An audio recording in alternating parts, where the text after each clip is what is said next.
Nation, the federal government of Canada released its 2023 budget this week. Joining me now to explain further is Robin Penguin. Robin? Thank you, Duza. By and large, Budget 2023 assumes a moderately positive fiscal outlook, expecting that the looming recession will be shallow.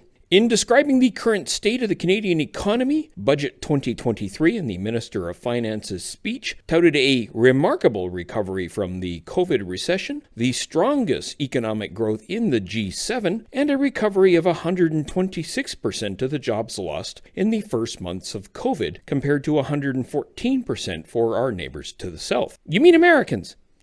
Yep. The Minister of Finance placed emphasis on the record high participation rate in the economy for Canadian women at 85.7%, crediting the measures introduced in Budget 2021 dealing with childcare and early childhood education. The budget forecasts a slight increase in the federal debt to GDP ratio in fiscal 2023-24 of 43.2% due to a slightly lower forecasted GDP for that period. Post-fiscal 2023-24, the budget forecasts a gradual decline in this ratio. The deficit for fiscal 23-24 is projected to be $40.1 billion. It, too, is predicted to decline by an average of $6.5 billion a year over the next 4 years, returning to a 1% of GDP ratio by 25-26. Overall, the fiscal message of Budget 2023 is that the government's fiscal anchor is to gradually reduce the federal debt to GDP ratio by returning the deficit to 1% of GDP by fiscal 2025-26. The tax measures are modest, but the themes can be summarized as follows. A few measures target cost of living issues for middle and lower income Canadians. These include a grocery rebate, a deduction for tradespeople tool expenses, and modest amendments to the Registered Education Savings Plan and the Registered Disability Savings Plan. There are several clean energy tax credits to foster the green economy. There is a number of targeted technical tax measures that include a tightening of the rules governing intergenerational transfers of businesses and strengthening of the general anti-avoidance regime. And finally, there are one or two measures that express a commitment to ensuring that the wealthiest Canadians pay their fair share. These include an expansion of the alternative minimum tax regime and new rules to implement the tax on share repurchases first introduced in the fall economic statement. Great, so overall a measured and responsible budget during a soft recessionary period then. Correct. And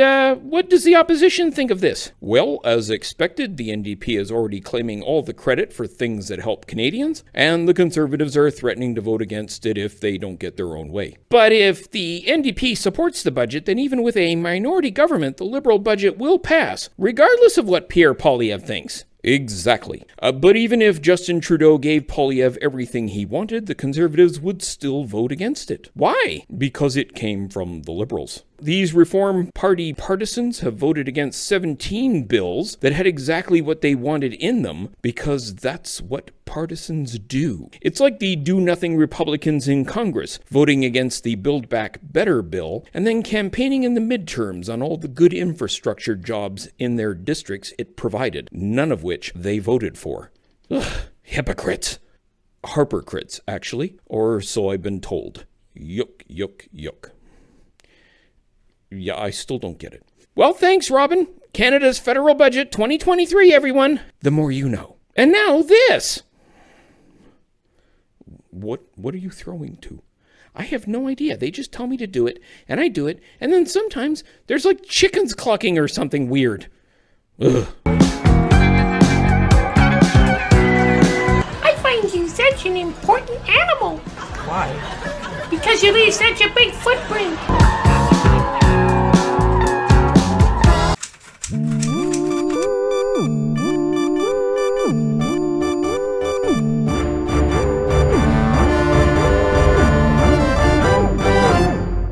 You think you have it easy. You should try this once in a while. I have been there. I don't like it. I sure hope they're putting something interesting in that green. Yeah, no kidding. That's kind of ugly. Ugh.